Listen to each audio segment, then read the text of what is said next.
Hey everybody, continuing with the calculus video. So on this type problem, the very first thing I wanted to say is remember this is some number or coefficient. So even though it has pi, that's not a variable.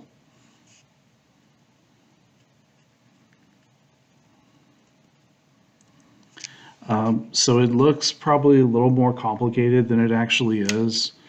Let me show you how I did this one before. So on this one, I had 4 over 3 pi sine 3t plus 4 over 5 pi cosine 5t. So what we do is we bring down the coefficient, change sine to cosine, because the derivative of sine is cosine. Then you have the derivative, the parameter, you just bring down that 3t, and then you take your derivative of the inside, which is 3. Now that 3 and this 3 cancels, so that's 4 over pi cosine 3t. So that works out pretty clean.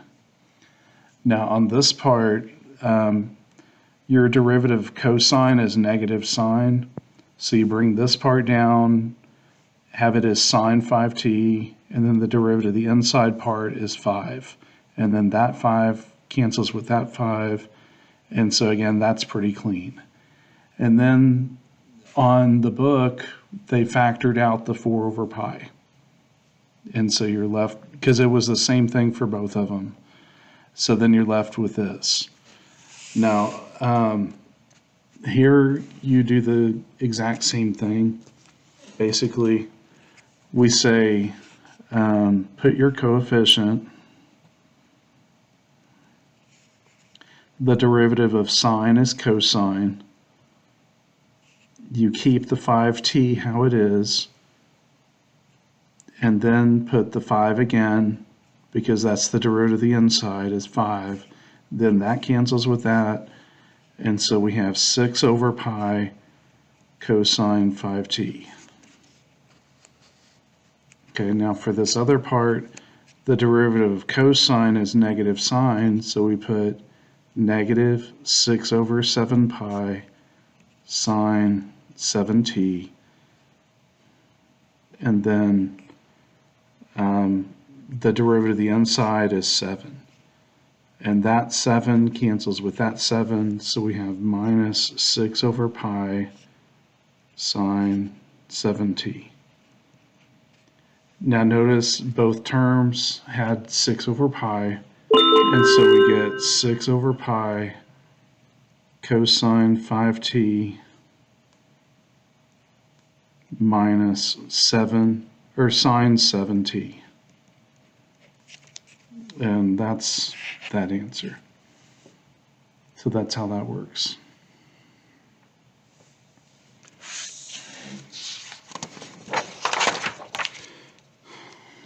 On this one, you have to do the product rule twice.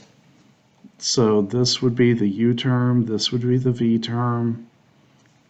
Let's do that first.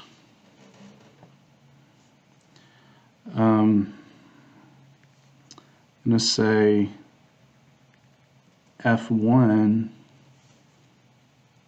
is going to be the front, F2 is going to be the back. So F1 is x squared sine cubed x. And F2 is x cosine negative 3x. Okay, so when we're doing our product rule,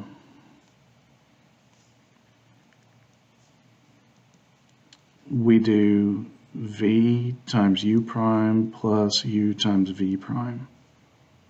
And we'll do the same thing here. F2 prime would be, this is the u, this is the v. So we get v u prime plus u v prime. Okay, so what we have is f1 prime is v, which is this sine cubed x, times the derivative of u, which is 2x, plus the first term, which is x squared, times the derivative of sine cubed. So the derivative of sine cubed would be 3. We change sine to cosine, lower it a power, like that. So what that part looks like is 2x sine cubed x plus 3x squared cosine. Oh, you know what? Right there I messed up. Hold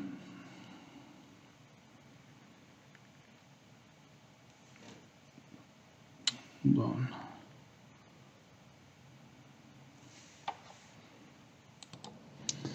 Okay, so I was supposed to keep this as sine squared. And then the derivative of sine is cosine. So this is 3x squared sine squared cosine x. Or as you can see over here, they put cosine in front.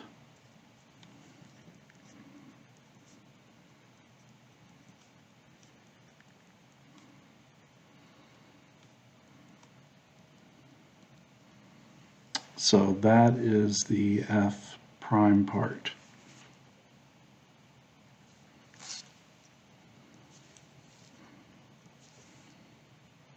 Or f1 prime. f1 prime. Now, for this other part, for f2, we do our v, which is the cosine negative 3x. Then you multiply by the derivative of the u term, and the derivative of x is just 1. So then plus the u, which is x, times the derivative of this one. So we would have to do negative 3 cosine negative 4x, and then the derivative of cosine is negative sine.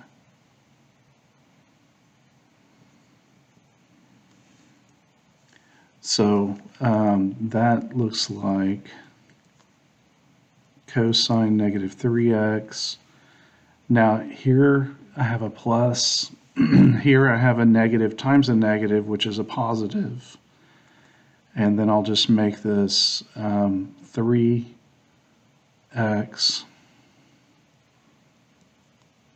sine x. And then you have your cosine to the negative 4. And that part matches this. There's your cosine negative 3x. There's your 3x sine x, cosine negative 4x. So I preferred breaking it up into f1 and f2. If you don't want to do that, you don't have to.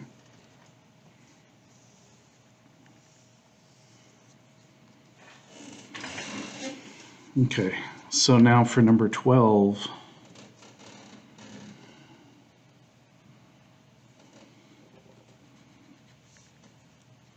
we have 4x plus 1 cubed, 3x plus, or 2x plus 3 to the negative 2. So you can do this either with the product rule or the quotient rule, if you want to call it 4x plus 1 cubed over 2x plus 3 squared. I think I prefer the product rule simply because it's involving addition. Because remember, this would be v times u prime plus u times v prime. Now on this one, call this u over v.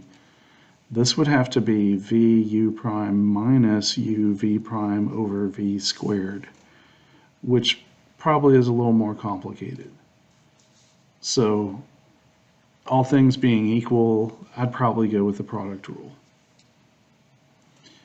So what we start with is the v term, which is this.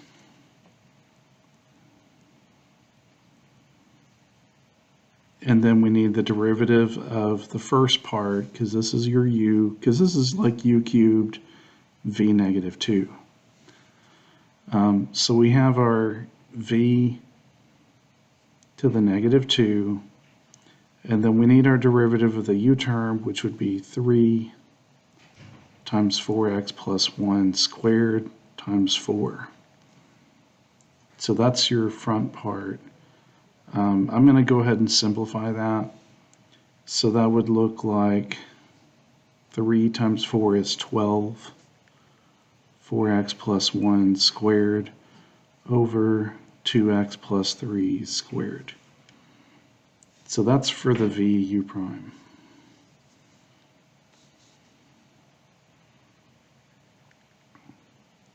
Now, for the u v prime,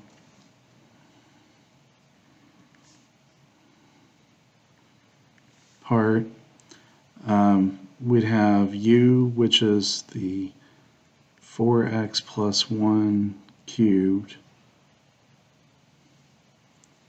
times the derivative of this one, which would be negative 2, 2x plus 3 to the negative 3, and then you need a 2 there. So that would look like, and assume there's a plus sign, because our rule has a plus. Now, when you're multiplying these things, there is only one negative sign, so we're going to have a negative there. And then 2 times 2 is 4. And then we have our 4x plus 1 cubed over 2x plus 3 cubed. So I'm going to rewrite this.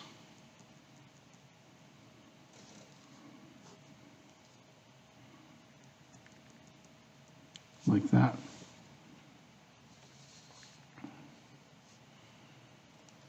Okay, so that's probably equivalent to this, but what we need to do is get a common denominator. This is the messy part. So what we need to do is like multiply this one by 2x plus 3 to both the top and bottom. Then we'd have a common denominator. So my denominator would be 2x plus 3 cubed.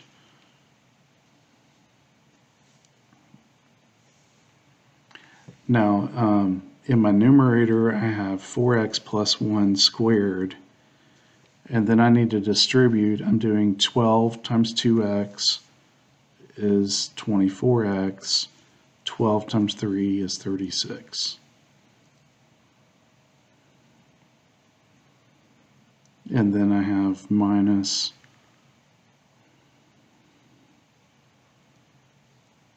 4x plus 1 cubed.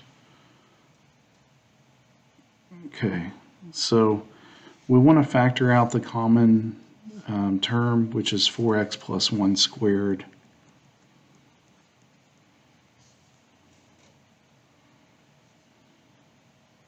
So we have 24x plus 36 minus 4 times 4x plus 1.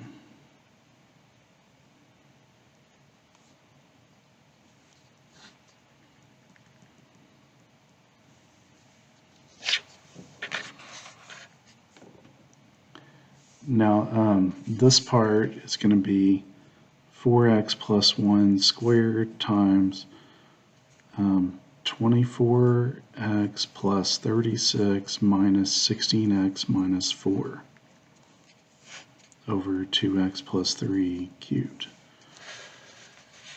And so that was from distributing the negative 4. So then on this part, we have 4x plus 1 squared times 24x minus 16x is 8x. 36 minus 4 is 32 over 2x plus 3 cubed. And sure enough, that does match what's right there.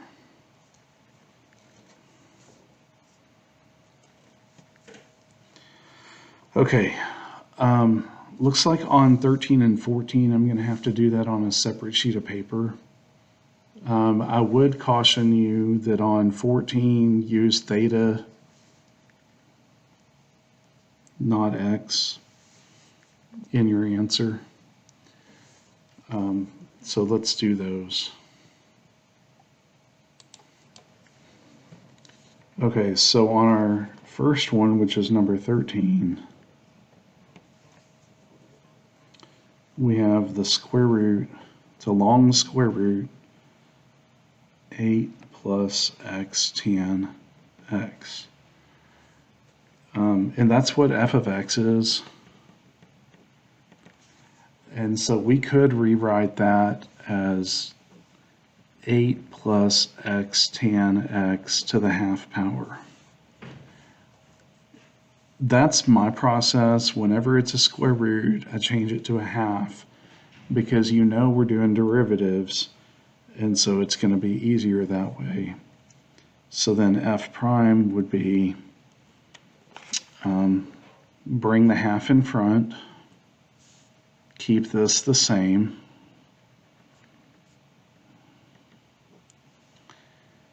lower it a power, so you go a half minus 1 is negative a half, and then you take your derivative of this inside. Well, the derivative of the 8 is 0, but then on this one you have to use the product rule.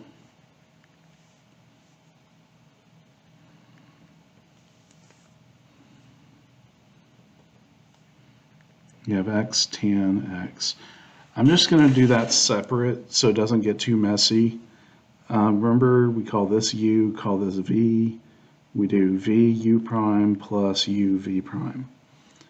So that'd be tan x times the derivative of x is 1 plus u, which is x, times the derivative of tangent is secant squared. So that's basically going to simplify to tan x plus secant squared x, and I've got an x right there in front.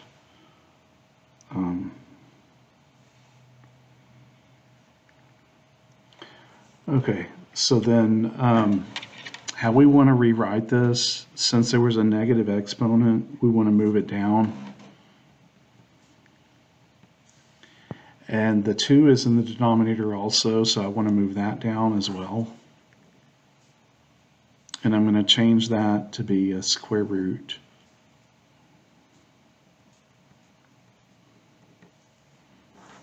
And my numerator is going to have 1 times this, which is just tan x plus x secant squared x. And then you can compare that to this. This one has the x secant squared x first. So x secant squared x plus tan x over 2 square root 8 plus x tan x. Now let's compare those side by side. X secant squared x plus tan x over 2 square root 8 plus x tan x. That's it. So that's how that one works. Just going to put that this is on paper.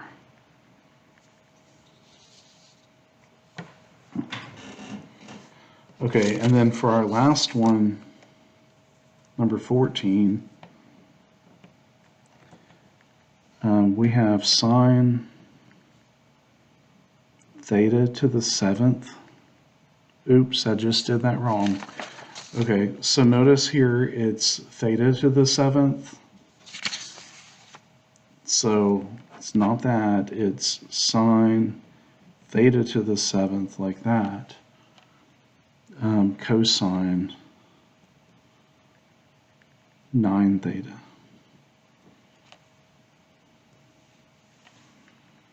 Okay, so that's what our R function is in this case. And so we could call this dr d theta, or I prefer just saying r prime. And so we have the derivative of sine as cosine. Oh, we're going to do the product rule, aren't we? U, V. V times U prime plus U times V prime. So the V term is cosine 9 theta.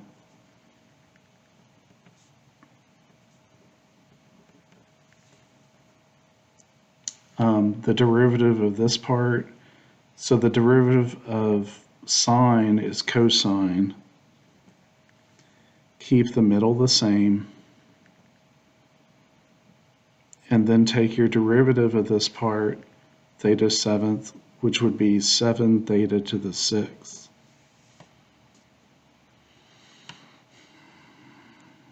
And so if we rewrite that, that's going to have the 7 theta to the 6th in front. And then we have our cosine 9 theta cosine theta to the 7th. Okay, that's perfect. So that's the V U prime part.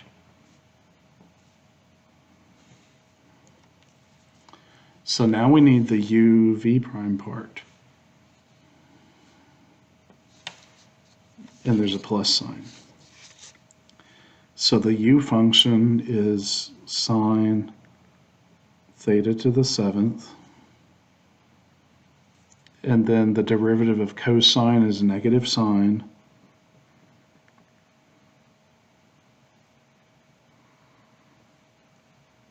Keep your parameter the same. And then multiply by the derivative of this, which is 9. So when we simplify that part, we have a plus and a minus, so it's going to be a minus. You put the 9 in front, and we have sine theta to the 7th, and then we have a sine 9 theta. Okay, and that does match right there. 7 theta to the 6th plus 9, well, that matches. And that's on paper. Okay, hope that helps. Have a good day.